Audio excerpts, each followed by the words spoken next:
কোনো সময় বিজয়ের আশা করা যাবে না, কেননা বিজয়টা কার পক্ষ থেকে আসে? আল্লাহ তাআলার পক্ষ থেকে আসে। বিজয় নির্ধারণ করার দায়িত্ব আমার এবং আপনার নয়।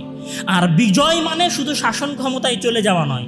বিজয় মানে কি? বিজয় মানে মহান আল্লাহ তাআলা বলছেন যে ইয়া আইয়ুহাল্লাযীনা আমানু ইন তানসুরুল্লাহা ইয়ানসুরুকুম ওয়া ইউসাব্বিত আকদামাকুম। যদি তোমরা আল্লাহ তাআলাকে সাহায্য করো তাহলে আল্লাহ তাআলা তোমাদেরকে সাহায্য করবে, তোমাদেরকে বিজয় দান করবে। সেই বিজয়টা কি?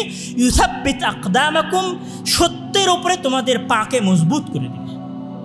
মানে সত্যের উপর দৃঢ় থাকতে পারাটাই হচ্ছে ইসলামের সবচেয়ে বড় বিজয়।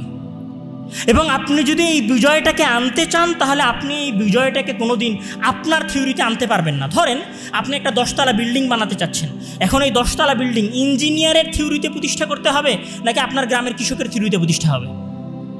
আপনি বলছেন যে আমি ইসলামী খেলাফা প্রতিষ্ঠা করব, ইসলামী শাসন ব্যবস্থা প্রতিষ্ঠা করব, সেখানে আল্লাহর দেওয়া কোনো কথাই নেই, তাহলে কিসের ইসলামী শাসন ব্যবস্থা? মহান আল্লাহ তাআলা বলছেন যে ওয়ামান নাসরু ইল্লা মিন ইনদিল্লাহ, যে ইন্নাল্লাহা আজিজুন হাকিম, যে বিজয় আসবে শুধুমাত্র আল্লাহ তাআলার পক্ষ থেকে। এখন চেষ্টাই তো আল্লাহ তাআলার জন্য কিছুই নাই। আপনি হচ্ছেন এক ইসলামী দলের নেতা, আপনার হচ্ছে দাড়ি চাচা, আপনার প্যান্ট হচ্ছে টাকনোর নিচে, আপনি দুই পাশে নারীকে নিয়ে বসে আছেন, এটা তো ইসলাম না। তাহলে এই থিওরির মাধ্যমে কোনোদিন ইসলামিক বিপ্লব আসবে না। তাহলে আপনাকে সম্পূর্ণভাবে ইসলামে ফিরে যেতে হবে, তাহলে এখানে ইসলামিক বিপ্লব সম্ভব হবে।